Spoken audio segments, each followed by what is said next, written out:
हुकूमत की कामयाब मुआशी पॉलिसियों के समरात सामने आने लगे। सऊदी वजीर की सरबराही में 130 सरमायाकारों का वफ्द पाकिस्तान पहुंच गया। सऊदी अरब की जानिब से पाकिस्तान में $2 अरब की सरमायाकारी मुतवक्की है। दोनों ममालिक के दरमियान मुतअद्दिद शोबों में अहम मुआहिदों पर दस्तखत भी होंगे।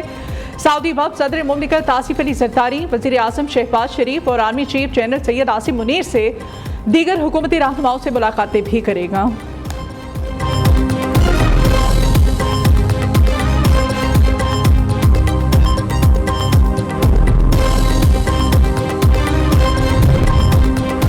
वज़ीर आज़म शहबाज शरीफ ने विफाकी काबीना का ख़ुसूसी इजलास आज इस्लामाबाद में तलब कर लिया। विफाकी काबीना का इजलास आज दिन 11:45 पर वज़ीर आज़म हाउस में होगा। ज़राए के मुताबिक इजलास में SIFC और मुख्तलिफ ममालिक के साथ MOUs पर और मुआहिदों की मंजूरी दी जाएगी।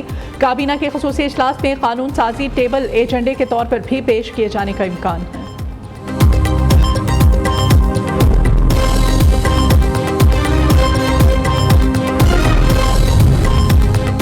भारत में जौहरी मवाद की चोरी और गैर कानूनी फरोख्त पर पाकिस्तान का अक़वाम मुत्तहिदा के इजलास में गहरी तशवीश का इजहार।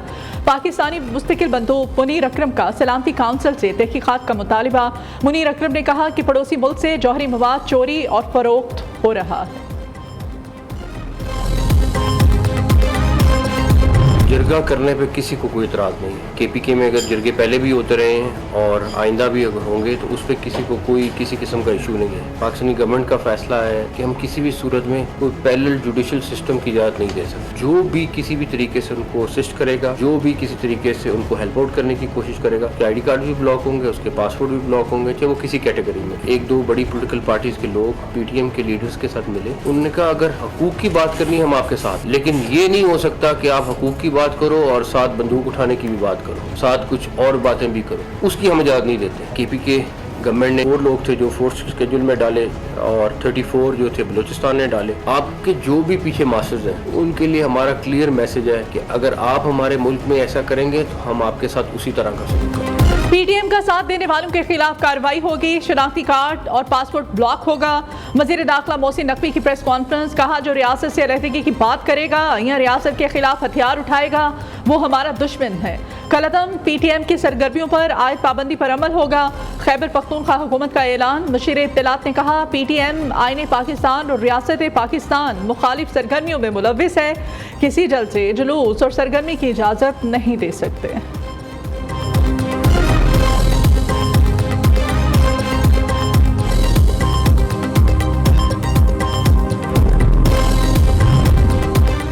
हुकूमत जल्दी घबरा जाती है। आईनी तरमीम पर जमीन पर वोट लेने का ऑप्शन मौजूद है। PPP चेयरमैन बिलावल भुट्टो का कहना है कि वक्त के साथ पार्लियामेंट और सियासतदान की स्पेस कम हुई, जिसको लेने में वक्त लगेगा। जमहूरी सियासी निज़ाम पर समझौता नहीं करेंगे। आईनी तरमीम पर डेडलाइन या टाइम फ्रेम हमारा नहीं, हुकूमत का मसला है। DUI का ड्राफ्ट आएगा तो बैठ कर देखेंगे।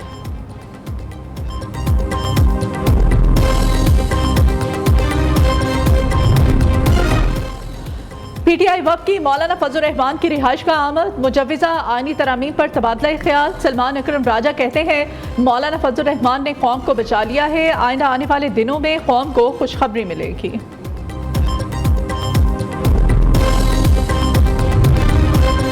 इस्लामाबाद हाई कोर्ट में मुमकिन आईनी तरमीम के ड्राफ्ट से मुताल्लिक़ साबिक़ सेनेटर मुस्तफ़ा नवाज़ खोखर की दरख्वास्त पर समाअत आज होगी। साबिक़ सेनेटर मुस्तफ़ा नवाज़ खोखर की दरख्वास्त की इतराज़ात के साथ समाअत के लिए मुक़र्रर की गई थी, जिसकी समाअत इस्लामाबाद हाई कोर्ट के चीफ जस्टिस आमिर फारूक करेंगे। दरख्वास्त के ज़रिए अदालत से इस्तदा की गई है कि आईनी तरमीम के ड्राफ्ट को मंज़र आम पर लाया जाए।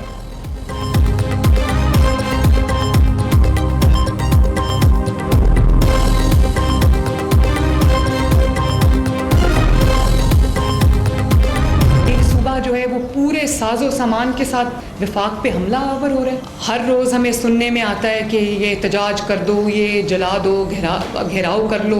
ये इतनी गलत रवायत है। एहतजाज अगर करना पड़ता है तो लोगों को खैबर पख्तूनख्वा से लाना पड़ता है, वो भी सरकारी लोगों को सरकारी गाड़ियों में। खैबर पख्तूनख्वा पुलिस के लोग पकड़े गए जो पंजाब पुलिस और इस्लामाबाद पुलिस पे हमला कर रहे थे, और इस्लामाबाद पुलिस का एक जवान शहीद हो गया। तो आपके इक़्तिदार की हवस की खातिर एक इस मुल्क में अफरा तफरी फैलाने का जो आपका एजेंडा एजेंडा है। एक माँ का बेटा, पता नहीं वो किसका बाप था, किसका शौहर था, वो अपनी जान से गया। जो स्मॉग इन्होंने पॉलिटिकल फैलाने की कोशिश की है, वो उसको उनको नाकामी का मुंह देखना पड़ा है। लोगों ने रिस्पॉन्ड नहीं किया।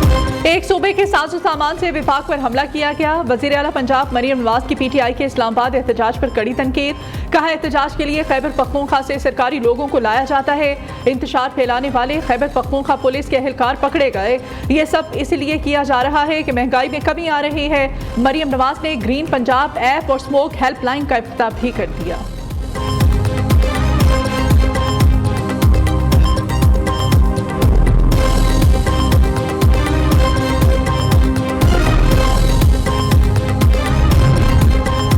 केपी के हाउस इस्लामाबाद पर धावे की तहकीकात के लिए पार्लिमानी कमेटी कायम। मुनीर हुसैन लखमानी कमेटी के चेयरमैन होंगे। कमेटी में 7 हुकूमती और 4 अपोजिशन अरकान शामिल। पार्लिमानी तहकीकाती कमेटी के TORs भी तय कर लिए गए। उधर खैबर पख्तूनख्वा हाउस सील करने के CDA ऑर्डर के खिलाफ केस की समाअत। इस्लामाबाद हाई कोर्ट ने डायरेक्टर बिल्डिंग एंड कंट्रोल को नोटिस जारी कर दिया। आज जाती हैसियत में तलब।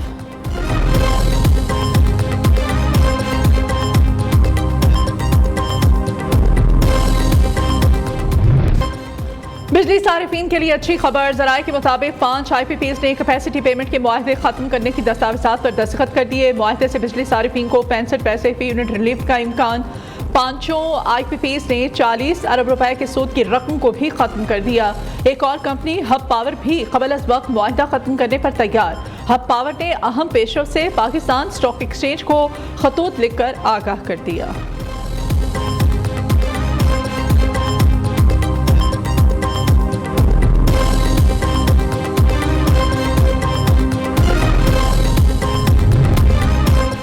हुकूमत इनकम टैक्स गोशवारे जमा करवाने की तारीख में मजीद तोसी नहीं करेगी। नॉन फाइलर्स के खिलाफ कार्रवाइयाँ 1 नवंबर के बाद से शुरू हो जाएंगी। चेयरमैन FPR के मुताबिक राशिद लंगड़ियाल ने बताया कि इनकम टैक्स गोशवारे जमा करवाने वालों की तादाद दुगनी से बढ़कर 40 लाख हो गई है। पिछले साल 14 लाख अफराद ने टैक्स गोशवारे जमा करवाए थे।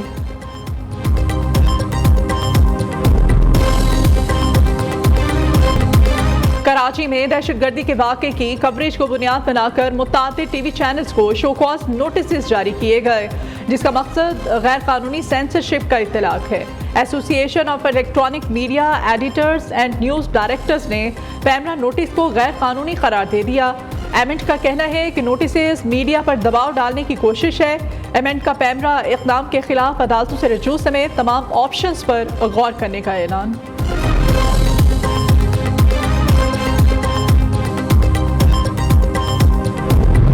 टीचर इस तरह का काम करते नहीं है जैसा उसने काम किया है। ठीक है, हमारी गवर्नमेंट से अपील है कि हमें यहाँ से निकाल दें, जैसे पहले हमें वहाँ कंपनी से निकाला था, हमारे जेल से भी निकाल रहे। मेरी पाकिस्तान अवाम और हुकूमत से यही अपील है कि जिस तरह से हमारी पहले भी मदद की गई, हमें कंपनी से निकाल के लाया गया है, यहाँ से भी हमें रिहाई दिलवाई जाए और हमें पाकिस्तान लेके जाए। न्यू न्यूज़ लबनान में फंसे पाकिस्तानियों की आवाज़ बन गया। लबनान में फंसे पाकिस्तानियों की न्यू न्यूज़ से खुसूसी गुफ्तगू। मुतासरीन कहते हैं मुख्तलिफ पुलिस स्टेशन में मौजूद हैं, खाने के लिए पैसे नहीं।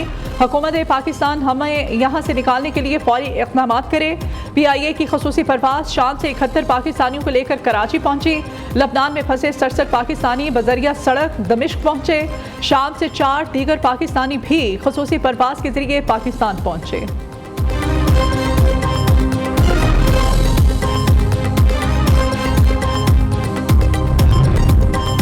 कराची में ज़िमनी बल्दियाती इंतखाबात 14 नवंबर को होंगे। कागजात नामजदगी जमा कराने का सिलसिला शुरू। कागजात नामजदगी की आखिरी तारीख 11 अक्टूबर।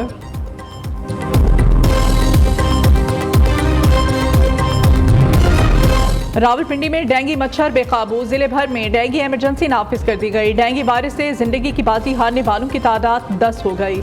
26 साला रुकैया ने होली फैमिली हॉस्पिटल में दम तोड़ा। गुज़श्ता 24 घंटों के दौरान 134 अफराद में डेंगू पॉजिटिव होने की तस्दीक।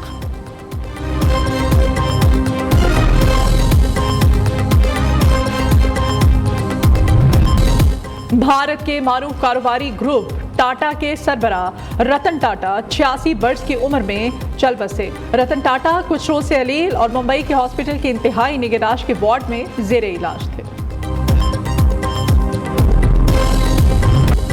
और और मुल्तान टेस्ट का तीसरा रोज इंग्लिश बल्लेबाजों के नाम। पाकिस्तानी बॉलर्स बेबसी की तस्वीर बन गए। खेल के इख्तिताम तक इंग्लैंड ने 3 विकेटों पर 492 रन बना लिए। जो रूट 176 और हैरी ब्रोक 141 रन बनाकर विकेट पर मौजूद। कौमी बॉलर ने पूरे दिन में सिर्फ 2 विकेटें हासिल की। पहले सेशन में ज़ैक क्राउली 78 रन बनाकर शाहीन शाहफरीदी का शिकार बने। दूसरे सेशन में आमिर जमाल ने बेन डिक को 84 रन पर आउट किया। पाकिस्तान की टीम अपनी पहली इनिंग्स में 556 रन बनाकर आउट हुई थी।